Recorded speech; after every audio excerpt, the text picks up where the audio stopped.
Les damos la bienvenida al ciclo de charla de los viernes. En esta oportunidad tenemos al geofísico Santiago Solazzi, quien es estudiante de doctorado de esta casa, geofísico egresado de esta facultad. Él en su tema de doctorado está estudiando las ondas sísmicas y ha tenido la oportunidad de viajar al exterior y exponer los avances de su tesis en varios países. En esta oportunidad, y como está trabajando como geofísico en el área de extensión de esta facultad, nos va a contar un poco sobre qué preguntas, ¿sí?, son las que surgen a la gente y cuál es el lenguaje de los geofísicos para responderlas. Le damos la bienvenida. Hola.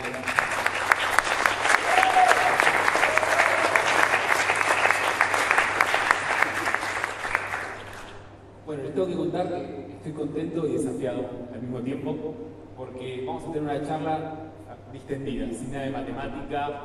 Esto es un poco un ida y vuelta. Vamos a empezar con una imagen que a mí me gusta mucho, no dice nada, ¿no? Parece, pero es una imagen de la Tierra de 6.000 millones de kilómetros de distancia. Es una imagen tomada por el Voyager. ¿Y por qué la pongo? Esta imagen, ese puntito que está ahí, es la Tierra, ese puntito blanco, pero no lo crean, es nuestro planeta. Porque es difícil dar una charla sin matemática para nosotros. La matemática es nuestra herramienta para estudiar la realidad cuando la intuición falla. Y la intuición falla cuando nos vamos de las escalas a las que estamos acostumbrados a vivir, a desenvolvernos. Entonces, cuando nos vamos a escalas muy grandes o a escalas muy chicas, la realidad no se comporta con nuestra percepción sensorial, no evolucionamos para eso. Entonces, en esta charla lo que vamos a intentar hacer es generar una transición entre esas escalas o muy grandes o muy chiquitas en las que suceden los fenómenos físicos y lo vamos a hacer llevándolo a cosas que estamos más acostumbrados, a través de preguntas. Y la primera pregunta con la que vamos a empezar hoy es ¿de qué color es el aire? Y también parece bastante tonta, pero es una pregunta que hace un chico, ¿no? Y ustedes me van a responder, es transparente, nos estamos viendo, ustedes me ven, yo los veo, se ven entre ustedes, pero cuando tomamos una cantidad suficientemente grande de aire, es de color azul, y lo podemos ver, ¿no? El color de cualquier cosa es la expresión de las ondas electromagnéticas que son absorbidas y son emitidas, la luz que viene a nosotros. Entonces esta camisa es blanca porque refleja todo y esto es negro porque absorbe todo. Entonces vamos a tener que ir al sol para explicar las causas de esto, porque viene de la luz que es emitida por el sol. Entonces vamos a usar un modelo bastante simple en la que tenemos estos chaboncitos que vienen volando del sol y el sol emite en un espectro de frecuencias muy grande que va desde las ondas de radio hasta los rayos gamma. Y a nosotros nos va a interesar solamente lo que se llama espectro visible, que son los colores de nuestro arco iris, porque es lo que nuestros ojos pueden percibir. Y, gracias a Dios, son las partes de la luz que primordialmente deja pasar nuestra atmósfera, la parte de la luz solar. Esto obviamente no es casualidad. Nosotros evolucionamos en este entorno y nuestros órganos visuales aprendieron a ver en ese rango de longitud de onda. Y las otras longitudes de onda que la atmósfera bloquea son nocivas para nosotros. Y bueno, entonces, ¿por qué el cielo es azul, no? Un científico, bueno, todos lo conocemos por Lord Rayleigh, pero se llama John Strutt, descubrió que las partículas de la atmósfera funcionan como difusores. Cada vez que viene una onda y choca contra las partículas, su energía se dispersa. Es un proceso que se llama scattering. Y lo podemos asociar con imagínense, cuando jugamos al pool, que la energía de la onda con la que partimos distribuye la energía a todas las demás bolas. Bueno, ahora imagínense que la luz entra en nuestra atmósfera, choca contra las partículas del aire y se dispersa. Y este mecanismo afecta a las ondas cuanto menor es su longitud de onda. En el caso del rojo, por ejemplo, el rojo tiene una longitud de onda bastante grande y pasa a través de nuestra atmósfera sin casi sentirla. Pero el azul, que emite nuestro sol, tiene una longitud de onda mucho más pequeña y las partículas de nuestra atmósfera empiezan a difundir ese azul. Por eso nosotros vemos el cielo azul. Y acá, cuando nosotros estudiamos esto en meteorología, nos preguntamos, pero el arco iris tiene violeta también. Y el violeta tiene una longitud de onda mucho menor. ¿Por qué el cielo no es violeta? Bueno, esto tiene dos respuestas. La primera es que el Sol tiene un espectro de emisión, ¿no? Esto quiere decir la intensidad con la que el Sol emite en función de la longitud de onda. Vemos que tiene un pico y el azul está más cerca del pico que el violeta. Entonces, básicamente, el Sol emite más azul que violeta. Pero esa no es la única causa. Nuestros ojos tienen pequeños conitos. Todos alguna vez escuchamos hablar de los conos de sensibilidad de visión que tenemos en nuestros ojos. Y podemos ver mejor el azul que el violeta. Tenemos una mayor sensibilidad al azul que al violeta. Entonces, por eso vemos el cielo azul. Pero también el cielo toma otros colores, ¿no? Toma colores rojizos, amarillos. Sobre todo cuando el sol se pone, cuando el sol sale. Eso se debe a que el sol, imaginémonos que estamos parados acá, ¿no? Y el sol, en el ocaso, tiene que atravesar una porción de atmósfera muchísimo más grande para llegar hasta nosotros. Entonces va difundiendo el azul y lo que llegan son las longitudes de onda más largas, como pueden ser el rojo o el amarillo. Este proceso de scattering que estamos viendo se llama scattering de Rayleigh y funciona solo cuando las partículas son muy pequeñas. En el caso de las nubes, por ejemplo, las partículas son gotas de aire en suspensión. Imagínense, están flotando las gotas y llega la luz del sol y estas partículas emiten todas las longitudes de onda. Entonces, al emitir todas las longitudes de onda, las nubes son blancas. Y lo fascinante de todas estas teorías de la óptica, si se quiere, de ondas electromagnéticas, es que también se pueden utilizar para la geofísica. Las teorías se pueden adaptar a diferentes escalas. Esto pasa a escalas muy pequeñas, de partículas muy pequeñas. Y ahora nos vamos a ir al otro extremo, a la escala planetaria, ¿no?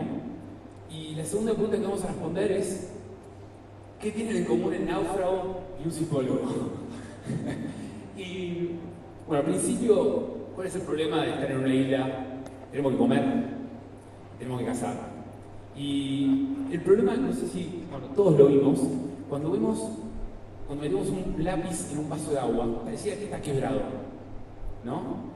Entonces, cuando vamos a cazar un pez, este no está donde nosotros creemos que puede estar.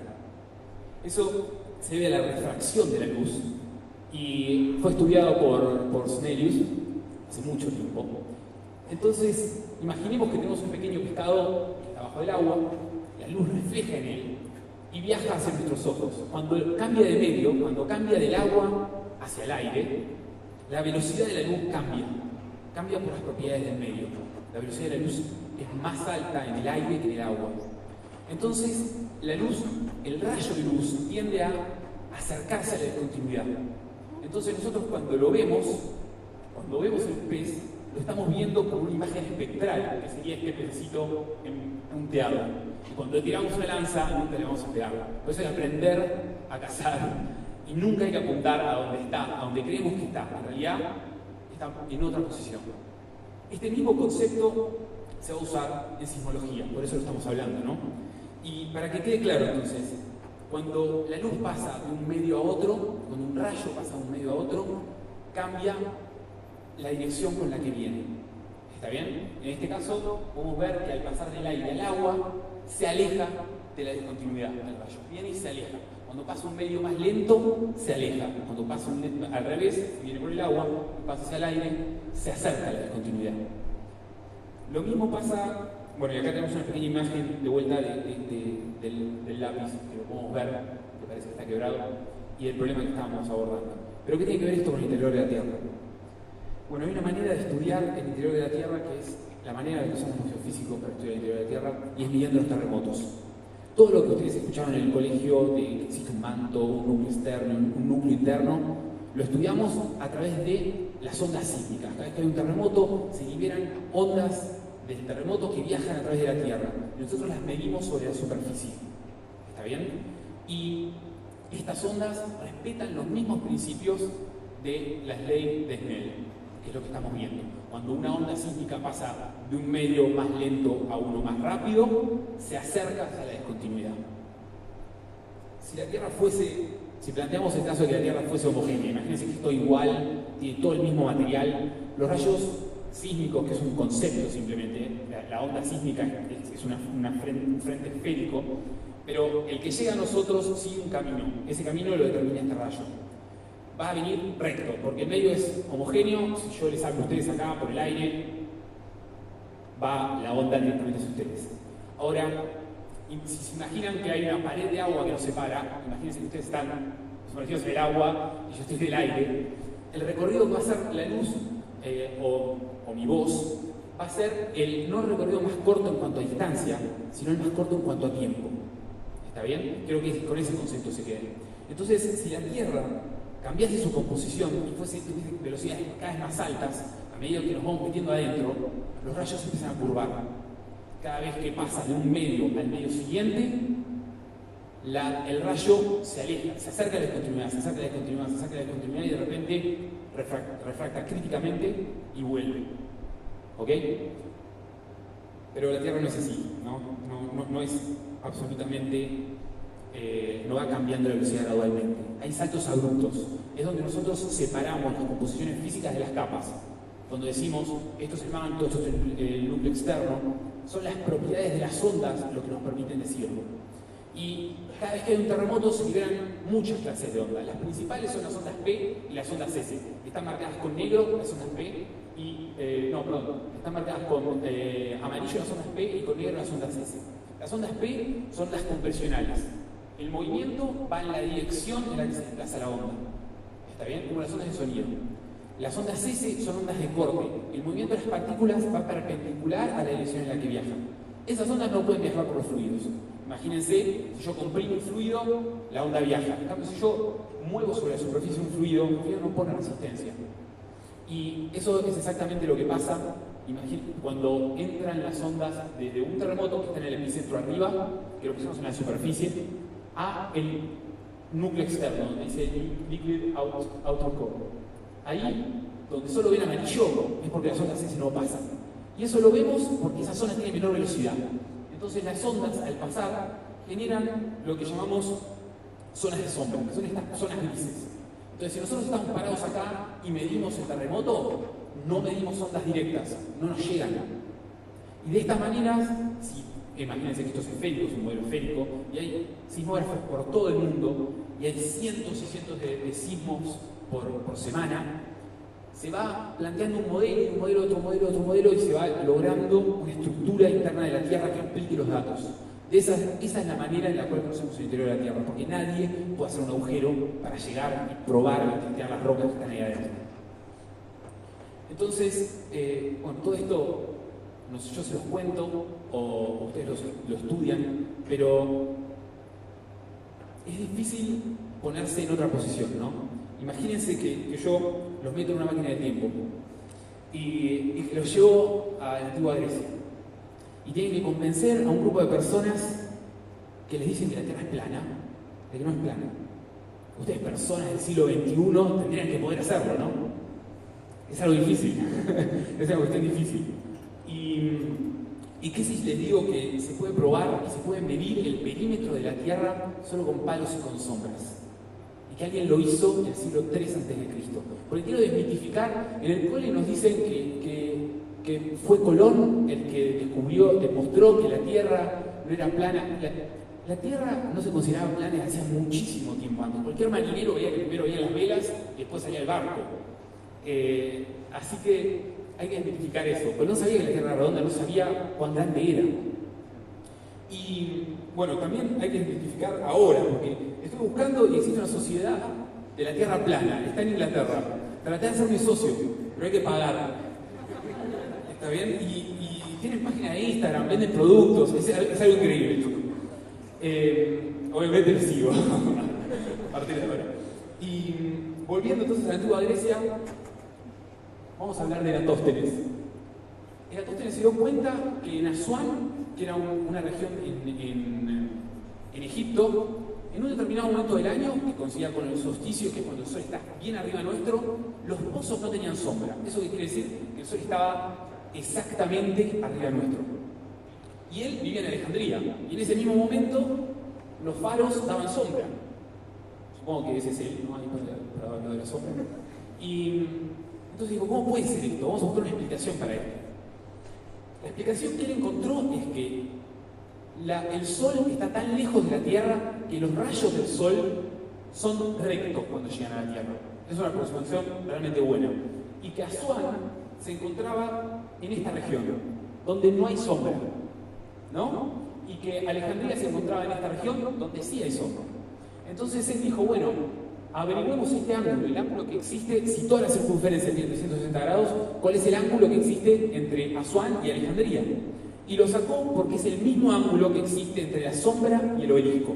Por ser ángulos externos e internos, son exactamente iguales. Y los midió y le dieron 7,2 grados. Entonces, si la Tierra, para dar toda la vuelta tiene 360 grados, había 7,2 grados entre Asuán, es una parte sobre 50. Bueno, entonces le pagó un grupo de gente que caminara entre Asuán y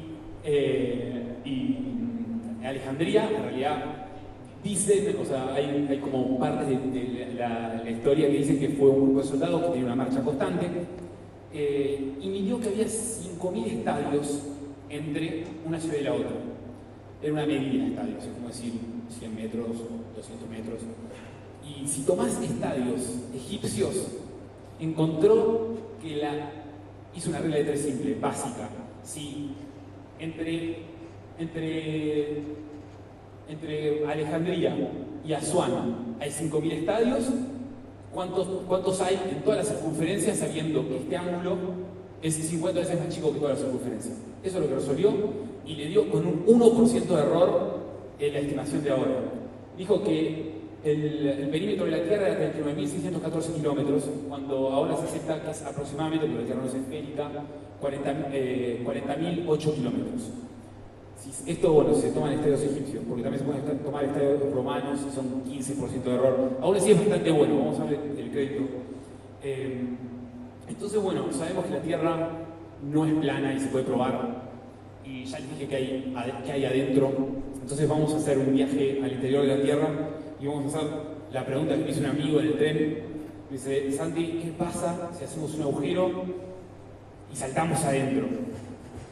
Y me pareció genial la pregunta, me pareció genial. Aparte, a todos los geofísicos, o a todos los que estudiamos geofísica, nos hace acordar a esta película, que se llama El Núcleo. Es malísima, así que no se van a acordar si la vieron. Pero para nosotros es importante porque es la única película en la que un geofísico salva el mundo. ¿Está bien?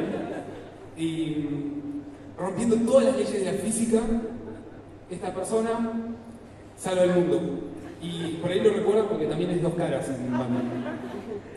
Entonces, bueno, vamos a poner esto. Hacemos un agujero en la Tierra desde La Plata, salimos en China, salimos en el medio del mar, pero vamos a suponer que, porque es la antípoda de La Plata, pero vamos a suponer que podemos hacer este agujero y que podemos saltar adentro de él. Es más, vamos a hacer saltar al geofísico que sobrevivió, que viajó al interior de la Tierra, y hay que darle ciertos superpoderes para que pueda hacerlo, que son: tiene que resistir temperaturas cercanas a la superficie del Sol, primero.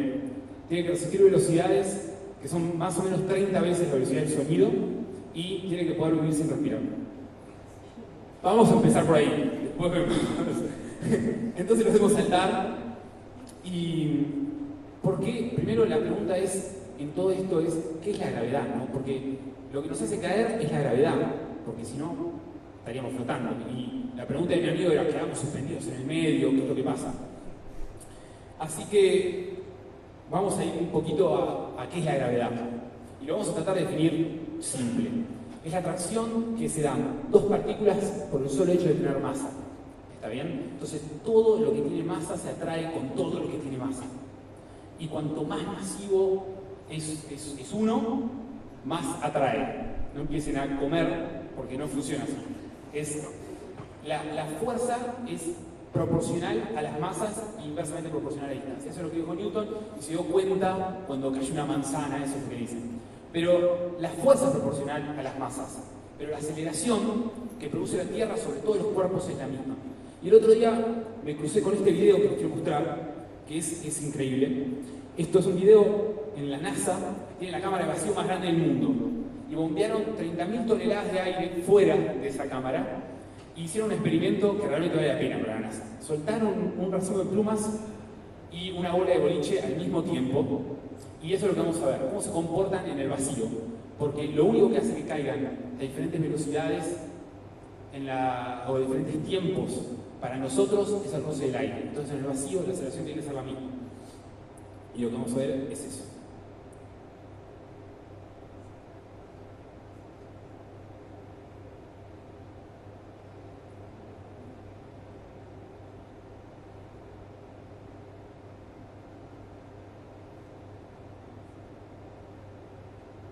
Es contraintuitivo, ¿no?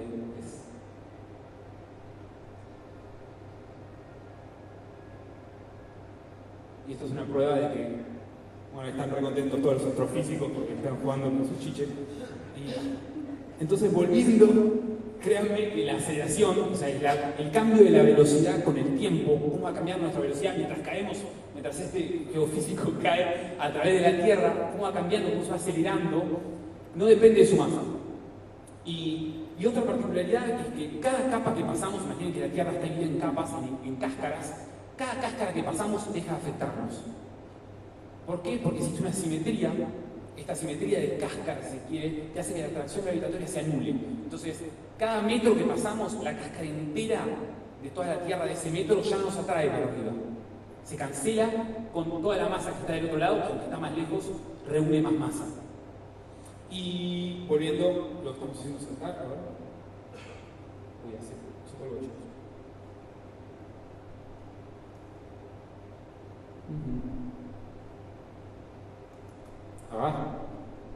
Esta es la cáscara que se cancelaba, por eso no me estaba viendo. Y acá tenemos al geofísico cayendo. Entonces, ¿qué es lo que pasa? Nos atrae solo la masa que está entre nosotros y el centro de la Tierra. Cada vez esa masa es menor. Y la gravedad empieza a aumentar un poquito al principio y después empieza a disminuir la aceleración. Eso hace que a los 20 minutos aproximadamente lleguemos al centro de la Tierra. A 36.000 kilómetros por hora, pasamos por el centro de la Tierra y 6.000 grados de temperatura y ya no hay más fuerza cuando llegamos al centro de la Tierra que nos está trayendo. Pero venimos con una velocidad, entonces no nos vamos a quedar ahí flotando. Seguimos y empezamos a desacelerarnos porque ahora hay masa entre nosotros y el centro de la Tierra otra vez, que nos está quitando velocidad en cada instante. Eso hace que salgamos en China, del otro lado, y aparezcamos a la misma altura a la que saltamos, teniendo en cuenta que no hay fricción, que nada nos está deteniendo. Y ese movimiento se va a continuar y se va a hacer como un movimiento oscilatorio, pues es un péndulo, en el que vamos a salir cada 42 minutos de un lado de la Tierra y nos vamos a mantener así. Pero si metemos aire, obviamente, va a haber una fricción que va a generar pérdida de energía y tarde o temprano quedamos suspendidos en el centro. Esa sería la cuestión para responderle a mi amigo que está acá presente. Pero no es, como dijimos, la gravedad, esta es la próxima pregunta que vamos a responder, porque la gravedad no solo depende de la Tierra. ¿Cuál es el objeto más masivo que tenemos cerca? La Luna, ¿no? Es el más cerca que tenemos y es enorme. Y vamos a responder, entonces, ¿qué tiene que ver Pink Floyd y la afección de María? En un principio abordé este tema porque por el disco El lado oscuro de la Luna, ¿no? Y todos nos dicen que existe un lado oscuro de la Luna. Y lo primero es decirles que, bueno, voy a matar ese mito, no existe un lado oscuro de la Luna. Es siempre un lado de la Luna que no vemos. La Luna gira alrededor nuestro y nos da siempre la misma cara. Pero cuando tenemos luna nueva, el Sol está dándole al lado oscuro de la Luna luz. Ahora eso lo vamos a ver un poquito mejor. Acá. Entonces, la Luna gira siempre apuntando con la misma cara hacia la Tierra. De aquí viene la luz solar y cuando vemos luna nueva, la luz le está dando al lado oscuro, es el lado que no vemos. Entonces, como dijimos, la Luna atrae a la Tierra. Antes de seguir un poquito con esto, quiero hacer un pequeño experimento. No sé si me van a escuchar si me saco el micrófono. ¿Me escuchan? ¿Se habla así? Bueno, por ahí alguno se preguntó por qué tengo una pelotita de tenis arriba de la mesa. Esto es la Luna. Y esto es la Tierra. Tienen más o menos la misma relación. 22 centímetros a 5 centímetros la Tierra tiene 6.371 kilómetros de radio y la Luna tiene 1.700 aproximadamente. Entonces yo les pregunto a ustedes, ¿a qué distancia les parece que están? Si yo en escala, así, así, así. En internet, cuando uno busca Tierra-Luna, más o menos le da una cosa así, ¿no? Así que vamos a hacer un experimento. Vamos a La distancia verdadera es aproximadamente esta. El universo es mucho más grande de lo que creemos y la Luna está mucho más lejos de lo que creemos. Entonces, aunque la Luna aparenta estar lejos, tiene un efecto gravitatorio sobre nosotros y lo primero que lo podemos ver es a través de las mareas. Pero también nos atrae a nosotros, atrae a la Tierra, hay una marea sólida, se levanta la Tierra cuando pasa la Luna. Y esta marea, vamos a ver qué efecto tiene sobre la Tierra, porque la está alentando. El día dura cada vez más porque tenemos a la Luna ahí dándonos vuelta. Y lo que pasa realmente es que la Luna, todos sabemos, gira una vez, hace una rotación alrededor de la Tierra cada 27 días. Y la Tierra, gira cada 24 horas. Y la Luna le genera un pandeo mareal a la Tierra. Esto es el agua de la Tierra que se ovala. Pero van a ver que está desfasado, que este pandeo mareal no está sobre la línea que une a la Luna con la Tierra. Esto lo estamos viendo desde arriba, ¿está bien? Este es el polo norte de la Tierra, el giro, y esto es la Luna giraría alrededor de la Tierra, y la Tierra gira en este sentido. Entonces, ¿qué es lo que pasa realmente? La Tierra arrastra ese pandeo mareal. Por efecto de la fricción, lo arrastra y lo desfasa aproximadamente 12 minutos. Entonces, primero, cuando venimos y la Tierra está girando, vemos la Luna. Y después de un ratito pasamos por donde está la marea alta. Este efecto de marea genera un torque en la Tierra que lo va alentando. La alenta 2,4 milisegundos cada 100 años.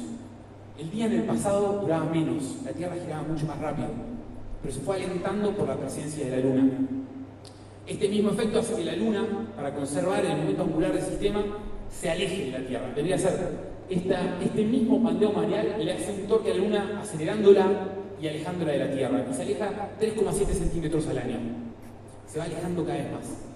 Entonces la pregunta es, ¿qué es lo que va a pasar con esto, no? Al fin y al cabo la Tierra va a terminar mirando a la Luna con la misma cara, porque se va a frenar por este efecto hasta que el pandeo mareal está alineado con la Luna y vamos a estar mirando a la Luna mientras esta gira, como la Luna nos está mirando a nosotros.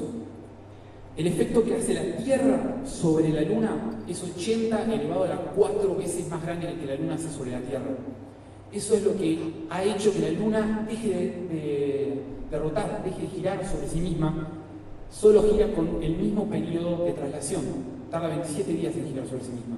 Entonces siempre nos está mirando a nosotros. Por eso solo vemos un lado de la Luna. Porque la marea terrestre sobre la Luna la frenó. Entonces, vamos a ir a la última pregunta de esta noche que me pareció interesante porque también es contraintuitiva. Contra todo lo que nos dicen, ¿a dónde apunta el norte de tu brújula? Bueno, la imagen que tenemos acá es del campo magnético, del campo geomagnético. El Sol emite viento solar, partículas cargadas, y el campo geomagnético funciona como un escudo, impidiendo que estas partículas lleguen hacia nosotros. Como están cargadas, viajan a través de las líneas del campo y se introducen por el polo norte y el polo sur magnético, generando auroras. Cuando chocan con el aire se excita y tenemos auroras. Y este campo siempre nos dicen, la Tierra es como un imán gigante, ¿no? Entonces el primer modelo lo propuso un tipo que se llamaba Hilbert, y es un modelo de imán, se llama modelo dipolar. Imagínense que la Tierra es un imán. Y, bueno, ya se lo está diciendo el título, no es un imán. ¿Por qué? Porque se puede probar, ¿no? Así que todo esto, olvídense, no es verdad. La Tierra no es un imán gigante. Y vamos a probar por qué, en cierto sentido, existe una temperatura que se llama temperatura de Curie, que Pierre Curie descubrió que a una cierta temperatura las capacidades magnéticas de los minerales desaparecen. ¿Está bien? Y el mineral más magnético de la Tierra es la magnetita. Es muy, muy escaso. Pero a los 25 kilómetros de profundidad, ya ninguna roca, por la temperatura que hay, tiene magnetización. Entonces, si la Tierra fuese un imán, solo estaría concentrada la magnetización sobre la cáscara exterior de 25 kilómetros. Tendríamos que tener todo imán ahí. El 6% de la Tierra tendría que ser de magnetita para generar el campo magnético que vemos. Y eso es comprobable. No es el 6% de magnetita. La magnetita es muy escasa. Entonces se tuvo que proponer otro modelo. El otro modelo es la teoría de la dinamo. ¿Qué es esto? Es magnetohidrodinámica. Hay todo un campo de estudio de geofísica que estudia qué es lo que está pasando adentro para generar el campo que vemos en superficie. ¿Y por qué estoy hablando de todo esto? Porque la brújula se alinea con el campo. Y hay flujo en el núcleo externo, que vimos que era fluido por la sismología. Hay un flujo de partículas cargadas que genera un campo magnético que es el que vemos en superficie. Y esto está muy estudiado, hay gente que ha demostrado, siempre que hay una variación de masa en la Tierra, la longitud del día cambia en milisegundos, y hay cambios en la longitud del día que son cada 10 años y se correlacionan con cambios en el campo geomagnético. No quiere decir que una cosa sea la causa de la otra, ni que las dos sean consecuencia de lo mismo, pero eso lleva a los geofísicos y a muchos astrónomos también a estudiar esto, porque las estrellas se comportarían de la misma manera. Y la brújula nuestra, que la tenemos sobre el plano, ¿no? Es una aguja imantada que se alinea con el campo local, ¿no? Y no apunta al norte geográfico, no apunta al eje de rotación, que es distinto que el norte geográfico, y tampoco apunta al norte magnético, que es distinto de los otros. No apunta al campo, a donde está el campo local. Localmente, el campo magnético cambia en todos los lugares. Y cuando vos agarras un mapa y tu brújula, existe una desviación, un ángulo de diferencia entre el norte geográfico y el punto donde apunta tu brújula. Eso se llama declinación. Y hay mapas de declinación, hay gente que ha hecho modelos sobre esto. Esto es la declinación en función del lugar donde estamos. Acá en Argentina es como menos 20 grados, pero es difícil interpretar esto, yo lo sé. Pero siempre que empezamos a seguir nuestra brújula, vamos a hacer un camino ilógico. Vamos a ir a parar el norte magnético, pero no es muy conveniente seguirlo. Funciona a escalas locales. A escalas más grandes no es conveniente guiar sobre una brújula, obviamente. Y otra cosa del campo geomagnético es que no es un campo en un plano, es vectorial, o sea, tiene 3 dimensiones. Y si nuestra brújula no estuviese contenida en un plano, estuviese en una esfera, apuntaría hacia abajo, o hacia arriba, o hacia los costados también. Y cuando llegas al norte, tu brújula no funciona, porque en realidad estaría apuntando hacia abajo, ¿no? Cuando llegas al polo norte magnético. Dice, bueno, llegas al polo y la brújula gira como loca. No tiene ningún sentido ver una brújula en el polo norte. Y el polo norte está en Canadá, en realidad, ahora, en este momento, en una pequeña isla en la que no hay nada, pero no funciona la brújula, así que por ahí está bueno ir. Pero no hay nada y el polo geomagnético va cambiando de lugar todo el tiempo. Y bueno, como yapa, entonces esta noche voy a hacer una pequeña reseña. Le dijeron a los chicos que yo me estoy doctorando en geofísica. Somos bastantes chicos los que estamos doctorando en geofísica en esta facultad, somos 9. Y quería desmitificar un poco el tema de que los títulos asustan. Uno cuando lee los títulos de las tesis doctorales dice, ¿qué están haciendo estos chicos? Entonces voy a tratar de responder la última pregunta de la noche, que es si puedo contarles en un minuto de lo que se trata mi tesis doctoral. Yo estudio los medios porosos y las ondas sísmicas. ¿Qué es un medio poroso? Es como el subsuelo, como un reservorio, como una esponja, ¿no? Contiene fluidos en los poros. Cuando le dicen que hay ríos subterráneos, realmente no es real. Están viajando en los poros de las rocas. Y un tipo que se llamaba Darcy describió físicamente ese comportamiento a escala un poquito macro y vio cómo se movían los fluidos adentro de estos medios porosos. Cuando hay muchos fluidos es súper complicado porque un fluido obstruye al otro. Entonces, una parte de mi doctorado es modelar eso. La otra es estudiar las ondas sísmicas. Otro chabón que se llamaba Biot, que es muy conocido, vio cómo se propagaban las ondas sísmicas en los medios porosos, saturados con fluidos. Y tiene un montón de propiedades diferentes a las ondas en cualquier otro medio. Y lo que voy a intentar hacer durante mi doctorado, con la ayuda de mis directores, es usar estas dos teorías, que ya tienen un montón de conexión, y buscar nuevas implicancias de estas dos teorías. La teoría de Biot y el movimiento de los fluidos en medios porosos. Así que, para terminar, quería volver a la imagen con la que arrancamos. De la Tierra, desde 6.000 millones de kilómetros, Y voy a robarle a Carl Sagan una pequeña frase para terminar, que es que desde esta distancia la Tierra parece que no es interesante, ¿no? Pero hay que volver a mirar, porque en ese lugar estamos nosotros, en nuestra casa, en nuestro planeta, en nuestra vida. Están todas las personas que amamos, todas las personas que conocimos, todas las personas que escuchamos nombrar una vez, todas las personas que jamás vivieron, están ahí. Y en esa pequeña mota de polvo, en un rayo de luz, está todo. Todos los dictadores, todas las religiones que se creen que tienen razón, todo está pasando ahí. Y no hay nadie alrededor. Que si nosotros no cuidamos nuestro planeta, nuestra casa, y si no empezamos a comportarnos de una manera en la que nos queramos los unos a los otros un poquito más, no va a haber nadie que pueda salvarnos de nosotros mismos. Así que muchas gracias.